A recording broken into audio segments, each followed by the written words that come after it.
الحمد للہ وحدہ والصلاة والسلام علی من لا نبی بعدہ وعلی آلہ واصحابہ الذین اوفوا عہدہ نحمدہ ونستعینہ ونستغفرہ ونعوذ باللہ من شرور انفسنا وسیئات اعمالنا من يهده الله فلا مضل له ومن يضلل فلا هادي له أشهد أن لا إله إلا الله وحده لا شريك له وأشهد أن سيدنا ونبينا محمدًا عبده ورسوله المبعوث إلى الأسود والأحمر لتتميم مكارم الأخلاق لا يخلق نبي ولا رسول بعده ولا أمة بعد أمته لا أمة بعد أمته ولا شريعة بعد شريعته ولا كتاب بعد كتابه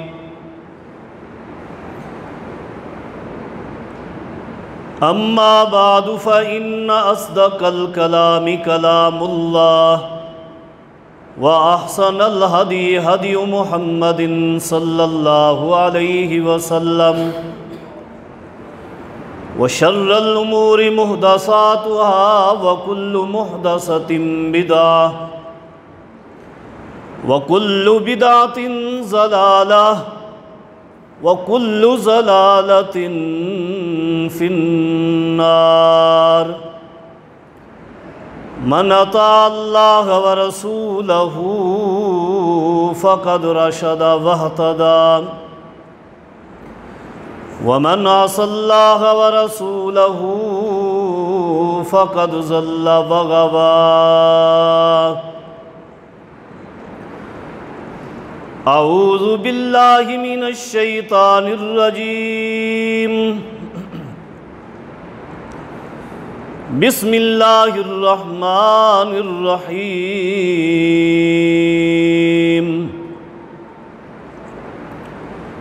يا أيها الذين آمنوا إذا قمتم إلى الصلاة فاغسلوا وجوهكم وأيديكم إلى المرافق وامسحوا برؤوسكم وأرجلكم إلى الكعبين وقال النبي صلى الله عليه وسلم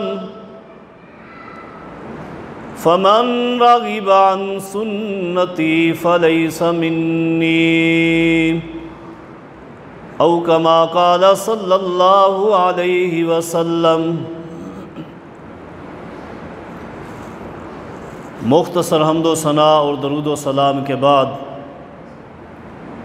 میں دعا گو ہوں کہ اللہ رب کریم مجھے حق گوئی کی توفیق عطا فرمائے۔ اللہ رب کریم سے یہ بھی التجا ہے، رب کائنات مجھے اور آپ جمیع ساتھیوں کو قرآن و حدیث کی صحیح فہم اور اس پر عمل پیرا ہونے کی توفیق عطا فرمائے۔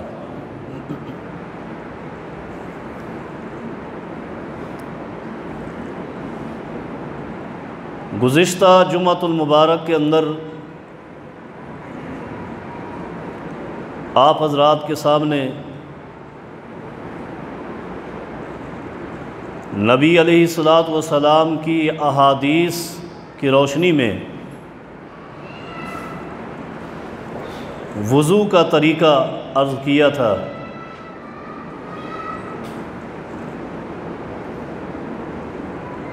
وضو کے طریقے میں کچھ چیزیں ابھی باقی تھیں، آج انشاءاللہ العزیز ان کا تذکرہ کرتے ہیں۔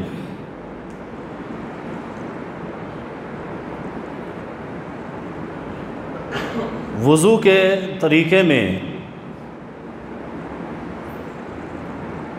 جہاں قرآن کریم میں اور نبی علیہ الصلاۃ والسلام کے فرامین میں سر کا مسح کرنے کا ذکر ہے، وہاں رسول اکرم صلی اللہ علیہ وسلم کے فرامین میں، آپ کی احادیث میں پگڑی کے اوپر مسح کرنا بھی ثابت ہے اور جائز ہے۔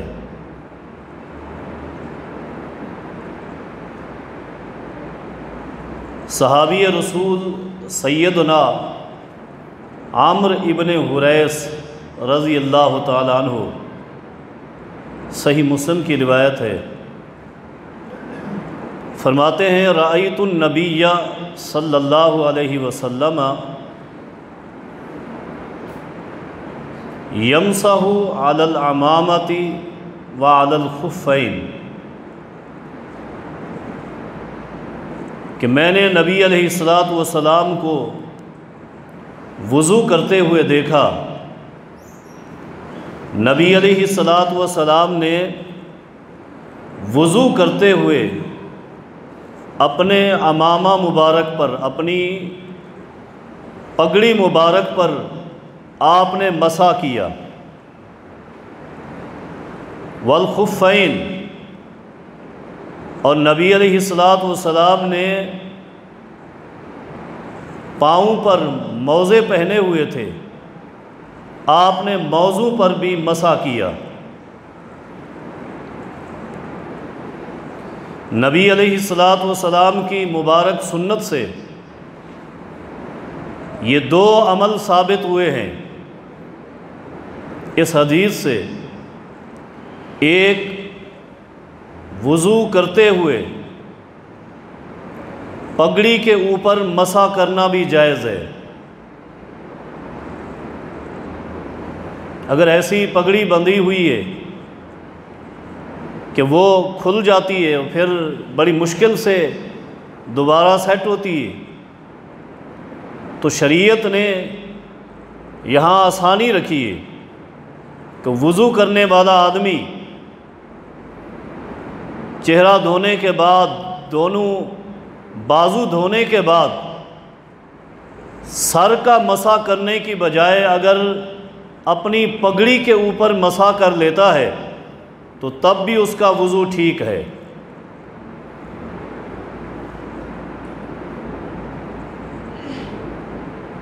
میں نے عرض کیا کہ پگڑی کے اوپر مسح کرنا جائز ہے۔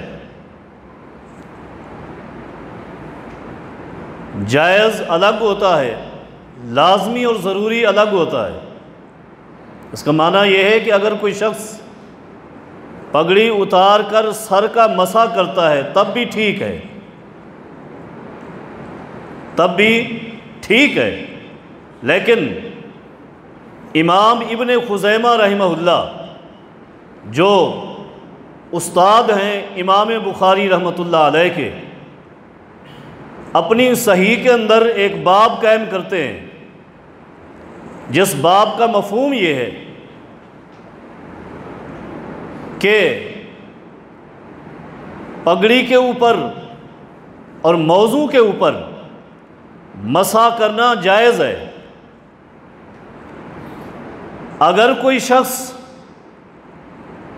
پگڑی کے اوپر مسح نہ کرے بلکہ سر پہ مسح کرے اور اسی طرح موزے اتار کر پاؤں دھو لے تو وہ بھی ٹھیک ہے، لیکن ساتھ ہی باب میں فرماتے ہیں اگر کسی شخص کا نظریہ یہ ہے کہ پگڑی کے اوپر مسح نہیں ہوتا، جائز نہیں ہے، موضوع پر مسح نہیں ہوتا، جائز نہیں ہے، اگر یہ سوچ ہے، اس سوچ کے باوجود پھر وہ اپنے پاؤں کو دھوتا ہے یا پگڑی اتار کر سر کا مسح کرتا ہے تو فرماتے ہیں وہ بندہ گناہگار ہوگا۔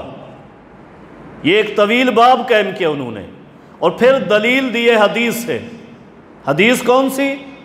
اس باب کے تحت امام ابن خزیمہ رحمہ اللہ نے حدیث ذکر کی ہے، قال النبی صلی اللہ علیہ وسلم فمن راغب عن سنتی فلیس منی، کہ جس شخص نے میرے پیغمبر کی سنت سے اعراض کیا، اللہ کے پیغمبر فرماتے ہیں کہ وہ مجھ سے نہیں ہے۔ پگڑی کے اوپر مسح کرنا نبی علیہ السلام کی مبارک سنت تھی۔ سر کا مسح بھی کر سکتے ہیں، لیکن اگر ایک شخص اس سنت کا منکر ہو جاتا ہے، اس کو سنت نہیں مانتا، اور پھر وہ سر پہ مسح کرتا ہے، پگڑی اتار دیتا ہے، تو امام ابن خزیمہ رحمہ اللہ فرماتے ہیں اس پر یہ حدیث صادق آتی ہے، من راغب عن سنتی فلیس منی۔ لہذا وضو کے طریقے میں ایک عمل نبی علیہ السلام سے ہمیں یہ بھی ملتا ہے کہ پگڑی کے اوپر بھی مسح کر سکتے ہیں۔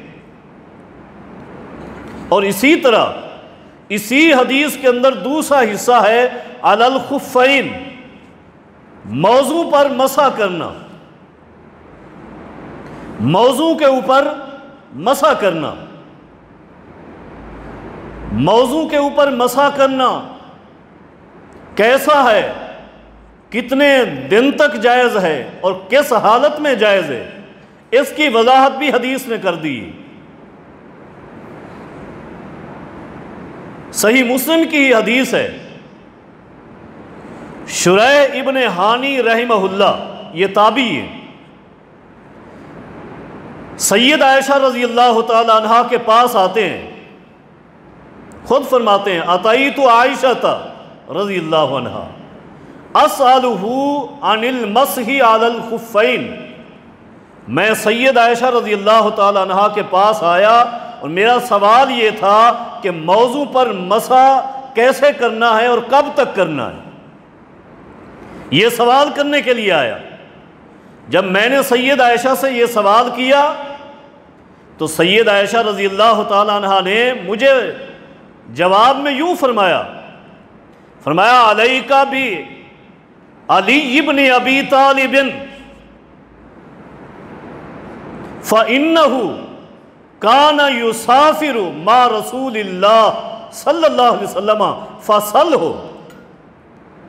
فرمایا شریح اس سوال کا جواب مجھ سے نہ پوچھو، بلکہ یہ سوال جا کر کرو، کس سے؟ علی ابن ابی طالب سے رضی اللہ عنہ۔ یہ سوال کس سے کرنا ہے؟ سیدنا علی سے سوال کرو۔ کیوں؟ ساتھی فرماتی ہیں انہو کان یسافر مع رسول اللہ، اس لیے کہ اکثر سفر میں اللہ کے پیغمبر کے ساتھ علی ابن ابی طالب ہوا کرتے تھے رضی اللہ عنہ، انہی سے سوال کریں۔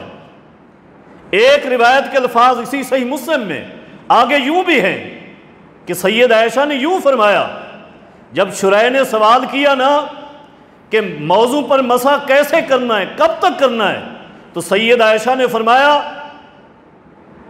کہ ایتی علیًا، شریح علی کے پاس جاؤ، انہو اعلم بذالک منی، موضوع پر مسح کرنے کے مسئلے میں مجھ سے زیادہ علم علی کے پاس ہے۔ علی کے پاس جاؤ، وہ موضوع پر مسح کرنے کا علم مجھ سے زیادہ رکھتے ہیں۔ یہاں دو بنیادی باتیں ہیں، علمی باتیں۔ ایک بات تو یہ ہے کہ ہر عالم دین کا یہ حق بنتا ہے جب اس سے سوال پوچھا جائے، اگر وہاں اسی مجلس میں یا اس کے قرب و جوار میں اس سے بڑا عالم موجود ہے تو اس سوال کے جواب کے لیے اس بڑے عالم کے پاس بھیجیں، وہاں سے زیادہ علم ملے گا۔ ایک چیز یہ، اور دوسرا نقطہ یہ ہے کہ لوگوں نے معاشرے میں پھیلا رکھا ہے کہ سید عائشہ رضی اللہ تعالی عنہ اور سیدنا علی ابن ابی طالب رضی اللہ عنہ، ان کی آپس میں نہیں بنتی تھی، جنگ و جدال تھے، ایک دوسرے کو صحیح نہیں سمجھتے تھے، حتیٰ کہ لوگوں نے کفر تک کے فتوے دے دیے۔ لیکن یہ حدیث بتا رہی ہے کہ سید عائشہ رضی اللہ تعالی عنہ سیدنا علی سے محبت کرتی تھی، پیار کرتی تھی، ان کی عزت کرتی تھی، احترام کرتی تھی اور ان کے علم کا اعتراف کرتی تھی۔ اس لیے فرمایا ایت علیًا، شرح علی کے پاس جاؤ، انہو عالم بذالک منی، علی مجھ سے بڑا عالم ہے، علی سے پوچھیں۔ شرح فرماتے ہیں رحمہ اللہ، میں وہاں سے چلا سیدنا علی کے پاس گیا، میں نے جا کر ان سے سوال کیا کہ موضوع پر مسح کرنا ہے، کب تک کرنا ہے؟ تو سیدنا علی نے فرمایا رضی اللہ عنہ، نبی علیہ الصلوۃ والسلام نے ہمیں حکم دیا، آپ نے فرمایا کہ للمسافر ثلاثۃ ایام ولیالیہن، مسافر مسلسل 3 دن اور ان کی راتیں اپنے موضوع پر مسح کر سکتا ہے، وللمقیم یوم ولیلہ، اور مقیم بندہ جو اپنے گھر میں ہے، اپنے علاقے میں ہے، وہ 1 دن اور اس کی رات اپنے موضوع پر مسح کر سکتا ہے۔ یہ وقت کب سے شروع ہوگا؟ آپ نے وضو کیا، وضو کر کے موزے پہنے، یہ بات بھی یاد رہے کہ پگڑی کا جو مسح ہے اس کے لیے پہلے لازم نہیں ہے کہ پہلے سر کا مسح کیا ہوا ہو، کیونکہ حدیث میں ایسا کوئی ذکر نہیں ہے۔ موضوع کے مسح کے لیے یہ شرط ہے کہ پہلے باوضو پاؤں کو دھو کر ان کے اوپر موزے پہنے جائیں، دوبارہ جب دوسرا وضو کیا جائے گا اس وضو میں ان موضوع پر مسح کیا جائے گا۔ اگر یہ پاؤں وضو کی حالت میں، طہارت کی حالت میں نہیں ہے، وضو کی حالت میں یہ پاؤں ان موضوع میں داخل نہیں ہوئے، پھر وضو کرنے لگے ہیں تو موزے اتار کر پاؤں دھوئے جائیں گے، یہ بات لازمی ہے۔ اب وضو کیا، موزے پہنے، جب تک یہ وضو برقرار ہے موضوع کے مسح کا وقت ابھی شروع ہی نہیں ہوا، موضوع کے مسح کا وقت شروع ہی نہیں ہوا۔ جب موضوع پر مسح کریں گے اس وقت سے اپنا وقت شمار کریں گے۔ مثلا فجر کی نماز کا وضو کیا، پاؤں دھوئے، اس کے بعد موزے پہن لیے، موضوع کا ابھی سے وقت شمار نہیں ہوگا۔ ظہر کا وضو کیا، اب پاؤں دھوئے نہیں، موضوع کے اوپر مسح کیا تو ظہر کے وقت سے شمار کریں گے۔ مقیم بندہ ہے تو اگلے دن ظہر تک وہ اپنے موضوع پر مسح کر سکتا ہے، یہ پورا دن ہوگا، دن بھی اور رات بھی، یہ مسلسل ہوگا۔ کہاں تک؟ ظہر تک، فجر سے شمار نہیں کریں گے، ظہر سے۔ اور اسی طرح مسافر کا مسئلہ ہے، مسافر کے لیے نبی علیہ الصلوۃ والسلام نے سیدنا علی فرماتے ہیں 3 دنوں کا حکم دیا، 3 دنوں کی گنجائش ہے، اور مقیم کے لیے صرف 1 دن اور اس کی رات، یہ 3 ہیں۔ لیکن اس میں مزید یوں بھی فرمایا الا من جنابۃ، اگر غسل واجب ہو جائے، غسل فرض ہو جائے، غسل کرنا ہے تو پھر موضوع پر مسح برقرار نہیں رہے گا، موضوع کو اتارنا پڑے گا، اتار کر غسل کریں گے، اور مسلسل یہ جو موضوع پر مسح کا پیریڈ جاری تھا وہ ختم ہو جائے گا۔ اب وضو کے بعد موزے پہن لیے، دوبارہ سے اس کا وقت شروع ہوگا، یہ پہلے سب ختم ہے۔ جنابت سے موضوع پر مسح یہ ختم ہو جائے گا، ٹوٹ جائے گا، لیکن فرمایا وَلَٰكِن مِّن غائطٍ وَبَوْلٍ وَنَوْمٍ، بول و براز کیا، پیشاب پخانہ کیا، اس سے موضوع پر مسح وہ وقت جاری رہے گا۔ وضو تو ٹوٹ جاتا ہے لیکن دوبارہ جب وضو کریں گے موضوع پر مسح کریں گے۔ نیند کی اس حالت میں بھی موضوع کو اتارنا نہیں، موضے جاری رہیں گے۔ صرف جنابت کی حالت میں جب غسل کرنا ہے تو موضوع کو اتارنا ہے، یہ موضوع پر مسح ہے۔ مسافر کے لیے 3 دن اور اس کی راتیں، اور مقیم کے لیے 1 دن اور اس کی رات، یہ نبی علیہ الصلوۃ والسلام کی سنت ہے۔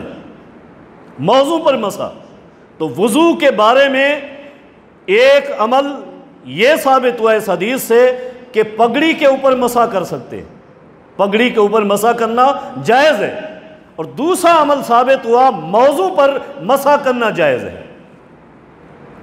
اور موضوع کے اندر پھر 2 چیزیں آ جاتی ہیں۔ موزے انہیں کہا جاتا ہے جو چمڑے سے بنے ہوئے ہیں، اور یہ دھاگے سے اور کپڑے سے جو بنی ہوئی یہ جورابیں، انہیں آپ اردو میں بھی جورابیں کہتے ہیں، عربی میں بھی جورب کہتے ہیں اس کو، جورب، تسنیہ میں جوربان، جوربین، یہ الگ ہے، جوراب الگ ہے، موزے الگ ہیں۔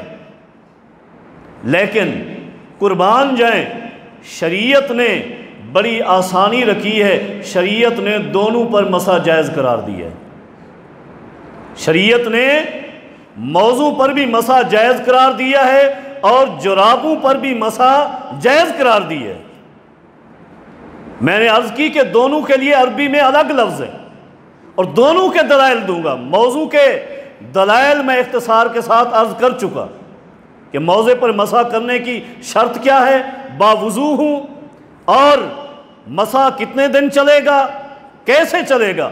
جرابوں کے مسح کا بھی حکم یہی ہے، لیکن جرابوں کے لیے لفظ شریعت میں الگ استعمال ہوئے، الگ استعمال ہوئے۔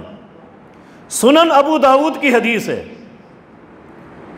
سیدنا عمرو بن حریث رضی اللہ تعالی عنہ اس حدیث کے راوی ہے۔ نبی علیہ الصلوۃ والسلام نے ایک جہادی لشکر بھیجا، بعث سریۃً، حدیث کے الفاظ ہیں بعث سریۃً، ایک جہادی لشکر بھیجا، اور سریہ اس لشکر کو کہا جاتا تھا، جہادی لشکر کو، جس لشکر کے اندر خود نبی علیہ الصلوۃ والسلام نہیں جاتے تھے، اور جس لشکر میں نبی علیہ الصلوۃ والسلام خود تشریف لے جاتے تھے اسے غزوہ کہا جاتا تھا عام اصطلاح میں۔ تو بعث سریۃً، نبی علیہ الصلوۃ والسلام نے ایک جہادی لشکر بھیجا، جہاد پر صحابہ نکل گئے، چلے گئے، جب واپس آئے تو واپس آ کر انہوں نے ایک شکایت کی۔ شکایت کیا کی؟ شکایت یہ تھی، حدیث کے الفاظ ہیں اصابہم البرد، جس علاقے میں جہاد کے لیے گئے وہاں سردی بہت تھی، موسم سردیوں کا تھا، شدید قسم کی سردی تھی۔ نبی علیہ الصلوۃ والسلام کے سامنے شکایت رکھی، نبی علیہ الصلوۃ والسلام نے آئندہ قیامت تک کے لیے مسئلے کا حل فرما دی، قیامت تک کے لیے۔ آپ نے کیا فرمایا؟ حدیث کے الفاظ ہیں امرہم ان یمسحوا علی العصائب والتساخین، نبی علیہ الصلوۃ والسلام نے اس پوری ٹیم کو، اپنے پورے صحابہ کرام کو، امرہم جمع کا صیغہ، سب کو حکم دیا کہ ان یمسحوا علی العصائب، اپنی پگڑیوں پر بھی مسح کیا کریں، والتساخین، اور جرابوں پر بھی مسح کیا کریں۔ جرابیں کس لیے پہنی جاتی ہیں؟ سردی سے بچنے کے لیے، موسم بھی سردی کا تھا، جرابیں پہنی ہوئی تھی، موزے کا مسئلہ نہیں تھا، وہ تو مسئلہ پہلے حل ہو چکا، لیکن جرابوں کا مسئلہ چونکہ معلوم نہیں تھا، اس لیے جرابیں اتار کر پاؤں دھوتے رہے، سردی کی شکایت کی۔ نبی علیہ الصلوۃ والسلام نے مسئلے کا حل فرما دیا کہ آئندہ جب بھی یہ معاملہ پیش آ جائے، اپنی پگڑی پر بھی مسح کر سکتے ہو، جرابوں پر بھی مسح کر سکتے ہو۔ یہ نبی علیہ الصلوۃ والسلام کا حکم ہے، اسے اصطلاح میں قولی حدیث کہتے ہیں، یہ قولی حدیث ہے، یہ حکم ہے نبی علیہ الصلوۃ والسلام کا۔ فعلی حدیث بھی موجود ہے، نبی علیہ الصلوۃ والسلام نے خود بذات خود جرابوں پر مسح کیا ہے، اور اتفاق ایسا ہے، قربان جائیں، دونوں حدیثوں کے راوی ایک ہی صحابی ہیں۔ موضوع پر مسح کرنے کی روایت بھی سیدنا مغیرہ بن شعبہ سے ہے رضی اللہ عنہ، جرابوں پر مسح کرنے کی روایت بھی سیدنا مغیرہ بن شعبہ سے، دوسرے صحابہ سے بھی ہے۔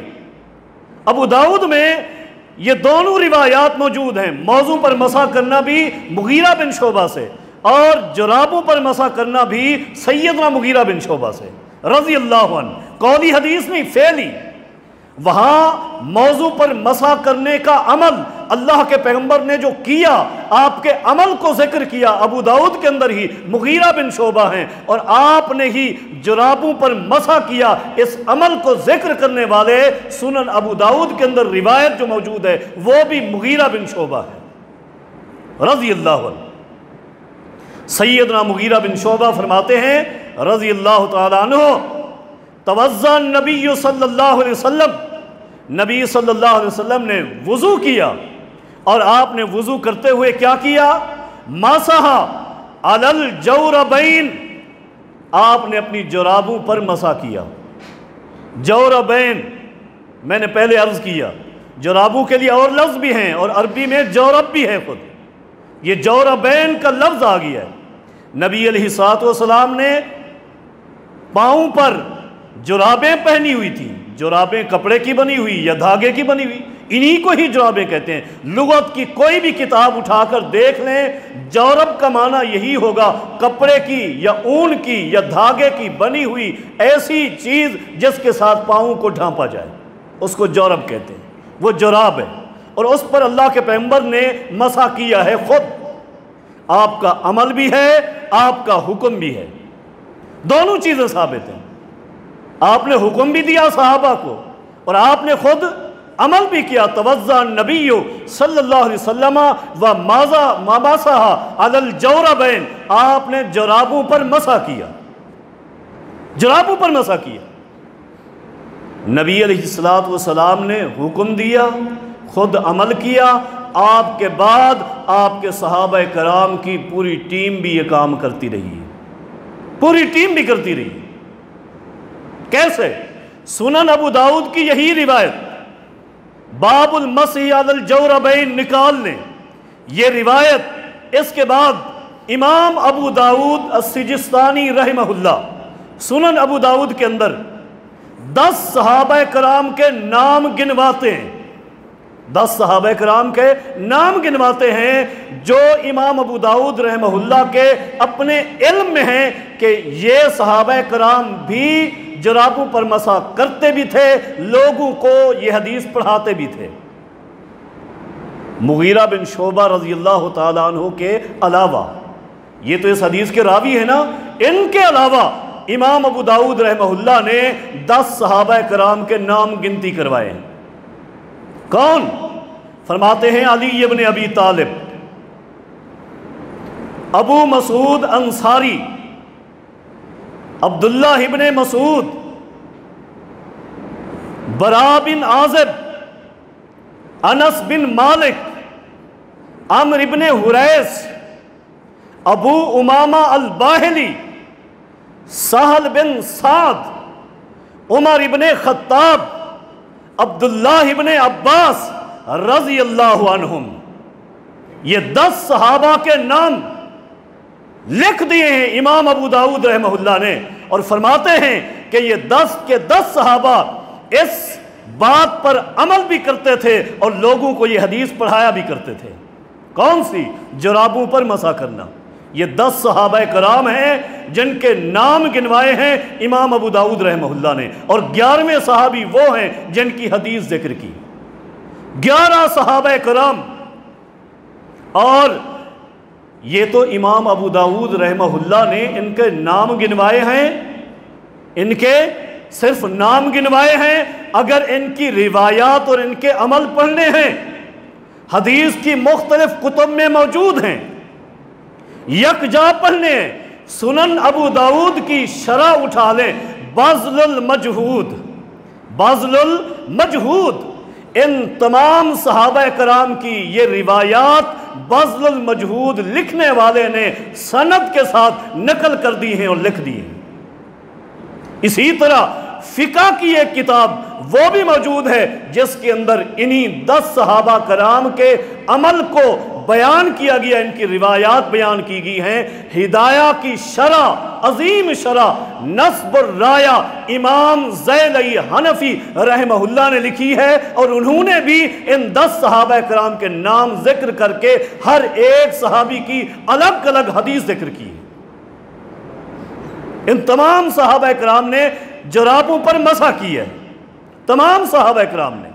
نبی علیہ الصلوۃ والسلام کی قولی حدیث، نبی علیہ الصلوۃ والسلام کی فعلی حدیث، نبی علیہ الصلوۃ والسلام کے صحابہ کرام کا عمل بھی اور آگے ان کا پڑھانا بھی، یہ سب کچھ اس میں موجود ہے۔ اور پھر یہ کہہ دینا، پھر یہ بات کہہ دینا کہ جی فرق ہے، موضوع میں اور جرابوں میں فرق ہے، جی بالکل موضوع میں اور جرابوں میں فرق ہے، لیکن مسح کے لیے دونوں احادیث موجود ہیں۔ موضوع پر مسح الگ حدیث ہے، جرابوں پر مسح الگ حدیث ہے، دونوں کے لیے حدیثیں ہیں، لہٰذا دونوں پر مسح کر سکتے ہیں، کوئی فرق نہیں۔ یہ جو لکھ دیا گیا کہ جی موضوع پر تو مسح کریں گے لیکن جرابوں پر مسح نہیں کریں گے، ہماری ایک شرط ہے، جرابیں یا تو وہ کیا ہوں، منعلین ہوں، دھاگے کی جرابیں نہ ہوں، چمڑے کی پتلی سی جرابیں بنی ہوئی ہوں۔ جب چمڑے کی بنے گی تو وہ تو موزے بن جائیں گے حضرت۔ کہا دوسری شرط یہ ہے، اگر دھاگے کی یا کپڑے کی بنی ہوئی جرابیں ہیں، شرط سنیے کیسی عجیب شرط، کہا کہ وہ ایسی جراب ہو جس جراب کو پہن کر بغیر جوتے کے 4 میل اگر سفر کریں وہ جرابیں نہ پھٹیں تو پھر ان پر مسح کریں گے۔ یہ شرط شریعت میں کہیں نہیں ہے، قرآن و حدیث میں یہ شرط نہیں ہے، یہ شرط قرآن و حدیث میں اضافہ ہے، یہ شرط قرآن و حدیث میں اضافہ ہے، اور قرآن و حدیث میں اضافہ برداشت نہیں ہے۔ نبی علیہ السلام کے پاس معروف حدیث ہے، ایک صحابی آئے ہیں، دلنی علی عمل اذا عملتہ دخلت الجنہ، اللہ کے پیغمبر مجھے ایسا عمل بتائیں میں جب وہ عمل کروں تو جنت میں داخل ہو جاؤں۔ نبی علیہ السلام نے اسے توحید کا درس دیا، 5 نمازیں بتائیں، روزے بتائے، زکوٰۃ بتائی، حج بتایا، سب کچھ سننے کے بعد اٹھ کر چلا گیا، اور جاتے ہی اس نے کیا کہا، والذی نفسی بیدہ لا ازید علی ھذا ولا انقص منہ، اللہ کی ذات کی قسم میں جو آپ سے سن چکا ہوں اس میں ایک حرف کا نہ اضافہ کروں گا نہ کمی کروں گا۔ نبی علیہ السلام نے فرمایا تھا داخل الجنت ان صدقہ، اگر اپنے اس وعدے میں یہ بندہ سچا ہے تو جنت میں داخل ہو گیا۔ جنت میں داخلے کا ایک راستہ ہے، وہ یہ ہے کہ اللہ کے پیغمبر کی شریعت میں نہ اضافہ کریں نہ کمی کریں۔ پیغمبر کی شریعت میں اضافہ بھی برداشت نہیں ہے اور پیغمبر کی شریعت میں کمی بھی برداشت نہیں ہے، دونوں چیزیں غیر مقبول ہیں۔ شریعت میں اضافہ نہیں چاہیے، اور شخصیات کے نام پر بنیاد رکھنا دین کی یہ بات غلط ہے۔ اور آج یہ بھی کہوں کہ جن کے نام پر بنیاد رکھی انہی کی بھی مخالفت ہوتی ہے، انہی کی مخالفت ہوتی ہے۔ یہی حدیث جو میں نے پڑھی، توضأ النبی صلی اللہ علیہ وسلم مسح علی الجوربین، میں نے ابو داؤد کے حوالے سے حدیث پڑھی، یہ حدیث ابن ماجہ کے اندر بھی موجود ہے، یہی حدیث امام ترمذی رحمہ اللہ نے جامع ترمذی میں بھی نقل کی ہے۔ جائیے جامع ترمذی اٹھائیے، یہ حدیث پڑھیے، حدیث کا نمبر 99 ہے، 99 نمبر حدیث امام ترمذی رحمہ اللہ نے حدیث ذکر کی مغیرہ بن شعبہ سے، وہی راوی ہے، وہی صحابی ہے۔ توضأ النبی، نبی علیہ السلام نے وضو فرمایا اور مسح علی الجوربین، اپنے جرابوں پر مسح کیا۔ اس کے بعد امام ترمذی رحمہ اللہ، جو لوگ درس و تدریس سے منسلک ہیں ان سے پوچھیں، امام ترمذی رحمہ اللہ جب بھی کوئی حدیث ذکر کرتے ہیں اس کے بعد علماء کے جو مذاہب ہوتے ہیں، اقوال ہوتے ہیں، ان کو بھی ذکر کرتے ہیں، یہ ان کی عادت ہے۔ علماء کے اقوال ذکر کرتے گئے امام ترمذی اس حدیث کو ذکر کرنے کے بعد آخر میں ایک عظیم بات نقل کرتے ہیں، توجہ سے سنیے گا۔ امام ترمذی رحمہ اللہ اپنی سند سے نقل کرتے ہیں، فرماتے ہیں لوگو سمعت صالح بن محمد الترمذی، میں نے اپنے استاد صالح بن محمد الترمذی رحمہ اللہ سے سنا، میرے استاد نے فرمایا سمعت ابا مقاتل السمرقندی، میں نے اپنے استاد ابو مقاتل السمرقندی سے سنا۔ استاد نے کیا فرمایا؟ میرے استاد ابو مقاتل السمرقندی نے فرمایا لوگو ایک دن میں امام ابو حنیفہ رحمہ اللہ کے پاس گیا، اتیتو ابا حنیفہ رحمہ اللہ، امام ابو حنیفہ رحمہ اللہ کے پاس گیا تو کیا دیکھا؟ کب گیا؟ فرماتے ہیں فی مرضہ الذی مات فی، میں اس وقت گیا جب امام ابو حنیفہ رحمہ اللہ بیمار تھے، جب کیا تھے؟ بیمار تھے، اور بیماری بھی وہ تھی جس بیماری میں امام صاحب فوت ہو گئے تھے رحمہ اللہ۔ فرماتے ہیں اس بیماری میں ان کے پاس پہنچا، کون؟ ابو مقاتل السمرقندی، نام یاد رکھیے گا۔ فرماتے ہیں میں امام صاحب کے ساتھ بیٹھا تھا، دعا بمائن، امام ابو حنیفہ رحمہ اللہ نے پانی منگوایا، وضو کا پانی منگوایا، امام صاحب نے وضو کیا، وضو کرتے گئے، ہاتھ دھوئے، کلی کی، ناک میں پانی، چہرہ دھویا، بازو دھوئے، مسح کیا سر کا، کرتے گئے آخر میں جب پاؤں کی باری آئی، امام ابو حنیفہ رحمہ اللہ نے مسح وعلیہ جوربان، فرماتے امام صاحب نے جرابیں پہنی ہوئی تھیں، امام صاحب نے جرابیں پہنی ہوئی تھی، موزے نہیں، جرابیں پہنی ہوئی تھی، فَمَسَحَ عَلَيْهِمَا، امام صاحب نے دونوں پر مسح کر لیا۔ جرابوں پر کیا کیا؟ مسح کیا۔ بھول گئے؟ نہیں، بھولے نہیں۔ ایک بات اللہ کے پیغمبر کی کبھی ایک عالم تک پہنچتی ہے، کبھی نہیں پہنچتی، اس میں کوئی اعتراض نہیں ہے۔ امام صاحب جرابوں پر مسح کرتے ہیں، مسح فرمانے کے بعد کیا فرماتے ہیں؟ لوگوں فعلت شیئا لم اکن افعلہ، آج میں نے وہ کام کیا ہے جو آج سے پہلے میں نے کبھی نہیں کیا تھا، آج سے پہلے میں نے کبھی نہیں کیا تھا۔ کیا کام ہے؟ امام صاحب فرماتے ہیں مسحت علی الجوربین، میں نے آج جرابوں پر مسح کیا ہے، آج سے پہلے میں جرابوں پر مسح نہیں کرتا تھا۔ کون ہے؟ امام ابو حنیفہ رحمہ اللہ، اللہ کی ہزاروں کروڑوں رحمتیں نازل ہوں امام ابو حنیفہ رحمہ اللہ پر۔ کیوں؟ آپ کا مذہب تھا اذا صح الحدیث فہو مذہبی، جب کو صحیح حدیث مل جائے، امام صاحب فرماتے میرا وہی مذہب ہے۔ امام صاحب کو حدیث مل گئی، تصدیق ہو گئی کہ اللہ کے پیغمبر نے، آپ کے صحابہ نے جرابوں پر مسح کیا، اس لیے امام صاحب نے بھی آج جرابوں پر مسح کیا ہے، ورنہ آج سے پہلے جرابوں پر امام صاحب مسح نہیں کرتے تھے، موضوع پر مسح کرتے تھے اور موضوع پر مسح کے قائل تھے۔ لیکن آج حدیث ملی، حدیث کے مل جانے کے بعد امام صاحب رحمہ اللہ نے کیا کیا؟ جرابوں پر مسح کیا۔ حضرات شاید کوئی کہے کہ اپنی کتاب کی بات کر گیا، نہیں، میں اس کتاب کی بھی بات کروں گا، نام لینا اگرچہ غلط ہے، پھر مجبوری ہے، کہہ دینا پڑے گا۔ معروف کتاب فقہ کی ہدایہ میں خود لکھا وَعَنْهُ أَنَّهُ رَجَعَ إِلَىٰ قَوْلِهِمَا، ایک وقت آیا امام ابو حنیفہ رحمہ اللہ اپنے زندگی کے آخری ایام میں اپنے پہلے قول کو چھوڑ کر دوسرے قول، وہ قول جو امام ابو یوسف کا تھا، امام محمد بن حسن شیبانی ان کے دونوں شاگرد ہیں، ان کا قول یہ تھا کہ جرابوں پر مسح ہو سکتا ہے۔ امام صاحب فرماتے تھے نہیں، لیکن زندگی کے آخری ادوار میں امام صاحب نے اپنے قول کو چھوڑا۔ کیوں؟